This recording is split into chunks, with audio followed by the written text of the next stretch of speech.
between the truth and the lie, between the love and the crime. Hold me close, don't ask why.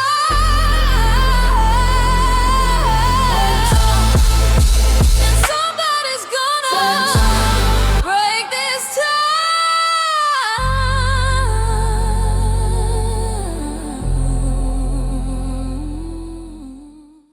Hey, what's going on, everybody? It's your boy O.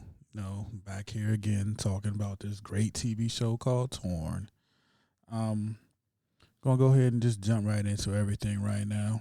This is going to be the summary for episode 1. We'll go and get into a little bit of technical stuff, cameras, lenses, shot types, all that good stuff, thought process for writing it.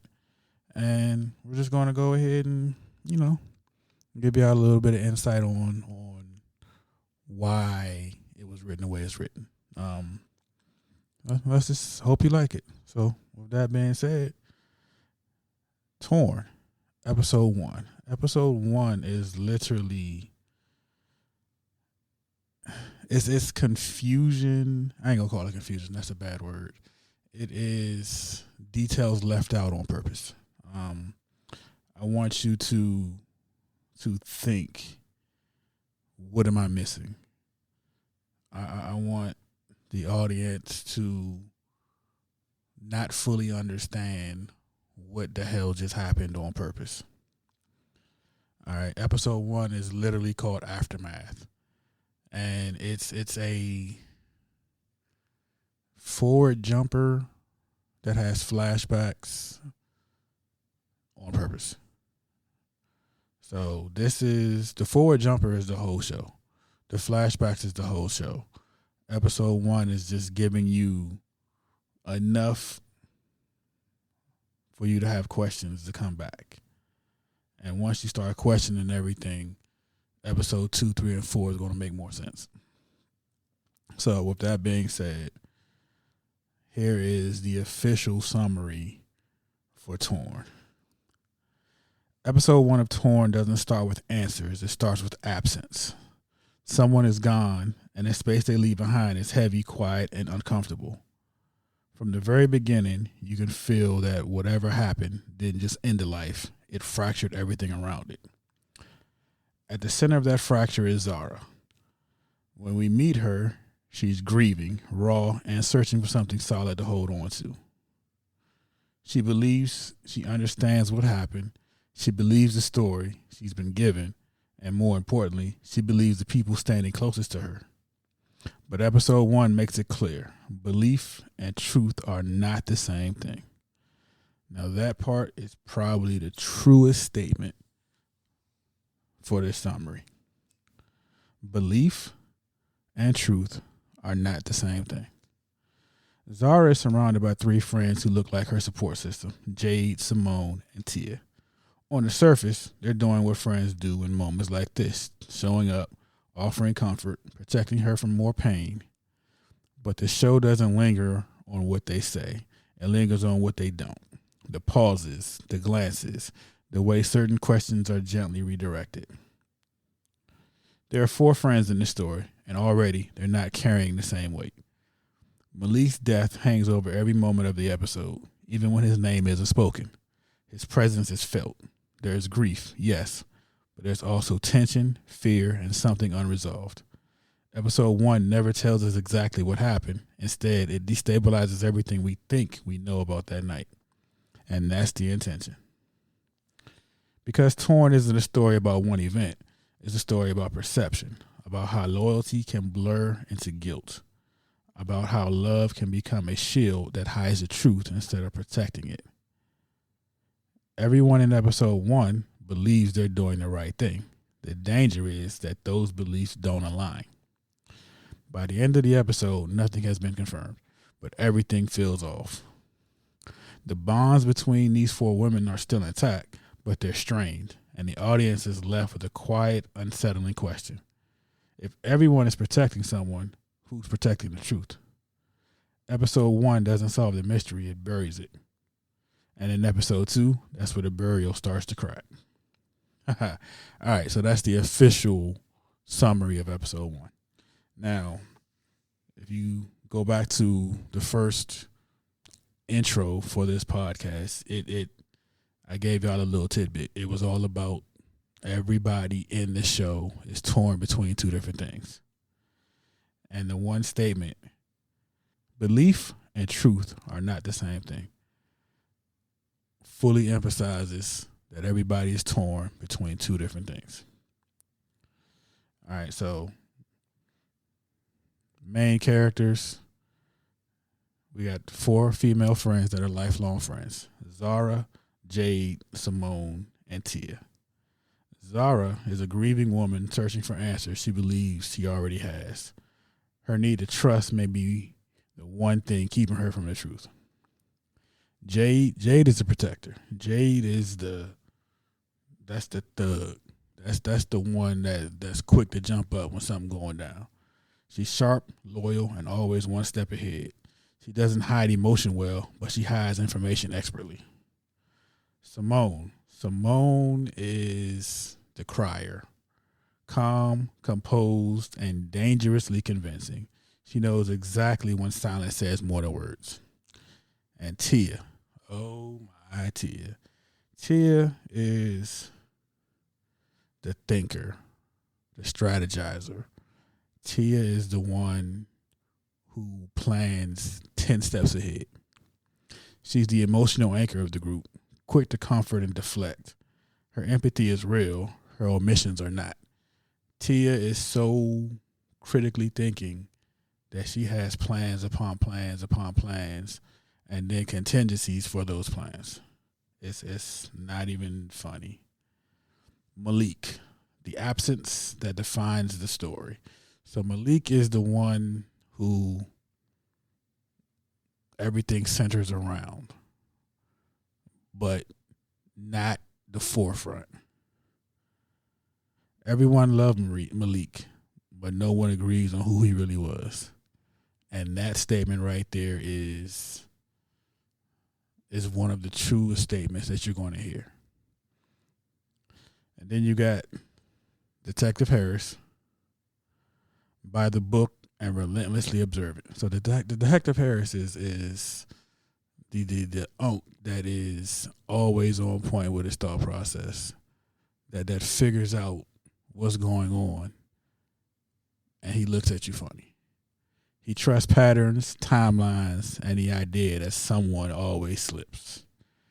And Detective Rivera, his partner, he's the one that questions everything. He's the one that doesn't see it up front, but when he goes back and rethinks it all over, he gets it. He's intuitive. He's patient. He's harder to read than he lets on. He listens for what people avoid saying, and he remembers everything.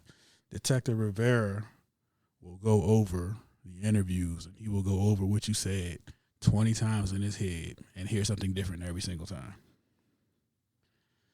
So these are the main characters of season 1. Season 1 is going to take you on a roller coaster. It's going to be very emotionally driven for the characters, hopefully for the audience that's watching on, and for just everybody. The actresses, the actors, the composers, the creators, everybody that's a part of this fully immerse themselves into the creation of this TV show. And they have their favorites. They have their nuances. They have their little niches and cliques. And certain characters get on their nerves. Certain characters love them. And everybody's different. And I'm gonna pause right there and say the purpose of this is to give you guys enough information to want more. It is there for basically building the buzz. That's the whole purpose of this podcast and giving the summaries of the shows and everything like that. These are purposely kept short. I didn't want to be on here basically stretching out something that doesn't need to be stretched out. 10, 15 minutes per episode is good enough for me. And it's giving enough information that you're going to start asking questions. And then when you start asking questions, I'll give you a little bit more information. So that's the whole purpose of doing the podcast this way. Once we get into the actual shooting, it'll be more information from behind the scenes and what we experience actually shooting this particular scene, this particular episode. For the behind the scenes nerds like myself, the actual hardware, the equipment that was used to shoot this show, or that will be used to shoot this show, is some great equipment. We're using Sony 4K cameras. And to be exact, I have a Sony FX6. I have a Sony AX700, and I have two Sony AX53s. All of those are 4K cameras that will be used. A, B, C cameras, B-roll cameras, the whole nine. I also have a Sony A7 too. All five of these Sony cameras are being used in conjunction with making these shows. And I went with all Sony for, one, because they have great quality, and two, because it is no color correction between them. So transitioning from camera to camera is going to look exactly the same.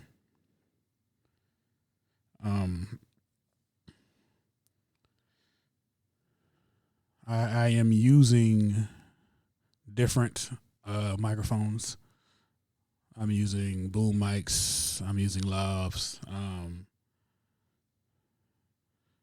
Shure mics, Rode mics. I'm using all different types of mics to capture the audio, capture the background, and to, provide different sounds for the show. In a different episode, we'll talk about the music, and we'll talk about, some of the different thought processes behind creating whatever sounds that you see and what you hear. Going back to the cameras, placement of the cameras is very defined and specific. You place the cameras up high, you place the cameras down low, you hit different angles, different types of shots, trying to create the mood for what you're actually about to see. Camera movement is very important because it's visually telling for the eye, and it tells a story before words are actually said. So with the cameras, there are also different things that you can do to change the way it looks, and that's by using different lenses. So Sigma Cine primes, Rokinon Xeon lenses, all these type of lenses are in play, going to be used, have been used already for certain things. And then it's the focal lengths of the camera that gives the emotional response that your eyes see before your ears actually hear words. So close-ups creates emotional tension. Further away shots creates a lot of thought process, and it creates the I call it the focal distance in your own brain to try to make up what is happening in between what you're seeing and what you're hearing. And then of course camera movement can be, up, down, left, right, and it can also be zooming in and zooming out. So moving with the subject as they're moving, zooming in on them, getting closer, zooming out on them as they're walking away, creates a different scene in your own head based upon what you think you should be hearing and what you think you should be seeing versus what you're actually seeing and what you're actually hearing. And then once you create the confusion in your head, it makes you focus even more on what you're saying to make sure you understand it. As far as other equipment used, of course, we use tripods. That's a given. We got to make the shot steady. We use a couple sliders. That way, it creates the steady movement left to right, up and down on these actual shots that you see. I have a DJI Ronin gimbal used for movement, walking, talking, running, gun type shots. The gimbals are, I'm not gonna say it's used sparingly. It's used, but it's not used as much as you would think it is. The sliders are used a lot more than the gimbal would be used. The sliders give slow tension moves. It while you're sitting at a coffee table, while you're flipping through the book, you can zoom. You can move the camera going forward without zooming to create a zoom effect. And you'll see in a couple shots that we're going to move the camera forward physically forward to zoom in while optically zooming the camera out to create a dynamic that is going to confuse your brain a little bit. And the reason that we make the slow, calculated movements is because you have the benefit of controlling it. Like Torn is being shot emotionally triggering, and you can get more benefits from controlled movement than flashy, jerky movements. Flashy, jerky is more action. Controlled, slow is more drama, thriller type recordings. Audio wise, of course, the show could look great.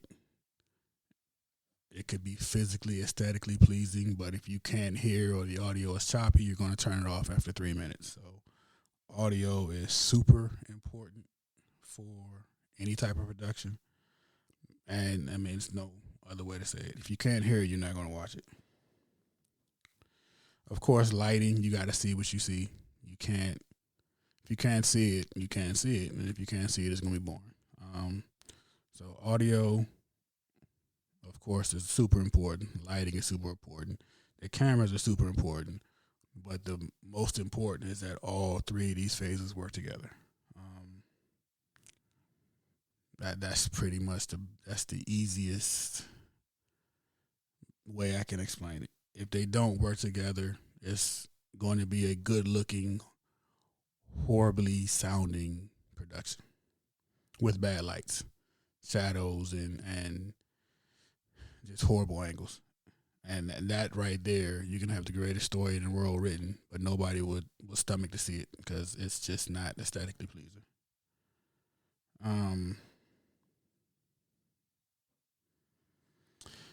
For the actual shots that you see,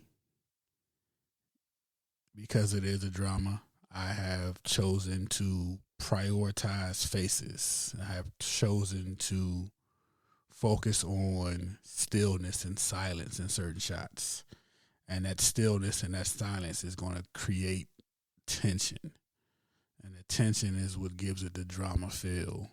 It's like, what's happening next? Why the emotion that you see on a person's face, and that slow zoom going into the eye so you can see the twitch, the slow fade out that creates the what did I just miss? What's going to happen next thought process.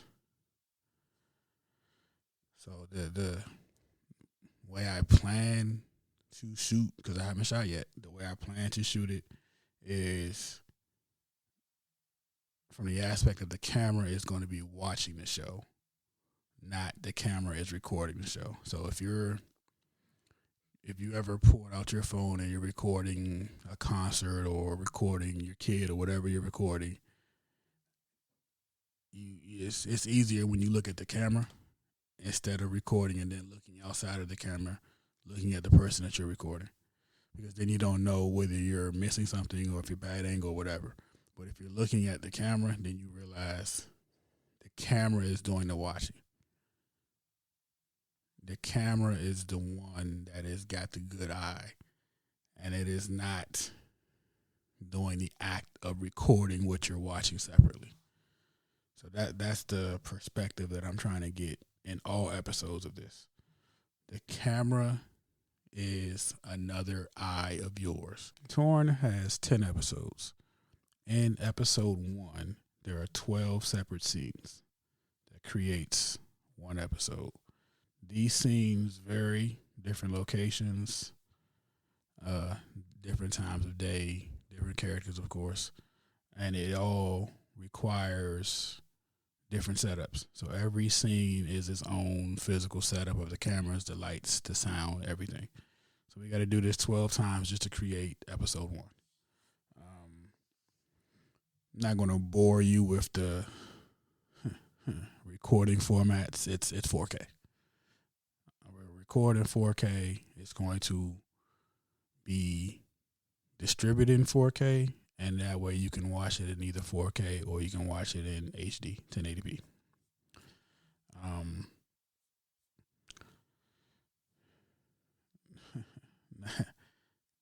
That's I'm gonna leave it right there for the behind the scenes nerd stuff. That is more my wheelhouse, and I get really excited talking about that. But to get back to the actual episode, the actual what the audience will see on the screen, there is a lot of cinematic effects. There's a lot of fade to black. There's a lot of dramatic pauses. You'll hear the tension being built up with the music. The score of Torn right now, I am planning on it being original straight heat. With that being said, Torn will have a complete soundtrack available to download and listen to anytime, and that the songs will be released. The actual official Torn intro song has been released already. It's on social media. Please do follow us. TUL Movies on all platforms, and it's www.tultv.com. When this is out, the links will be posted everywhere. Please download, please share. Please go out there, let everybody know. If they haven't seen it, they haven't listened to it, they are missing out. Create the buzz, because that's exactly what we're trying to do, and just have fun with it. Like I said, I have zero intention on making these episodes super long so that you're bored and you don't want to hear anything else about it. These episodes are going to be short on purpose to keep you intrigued, to keep you wanting more.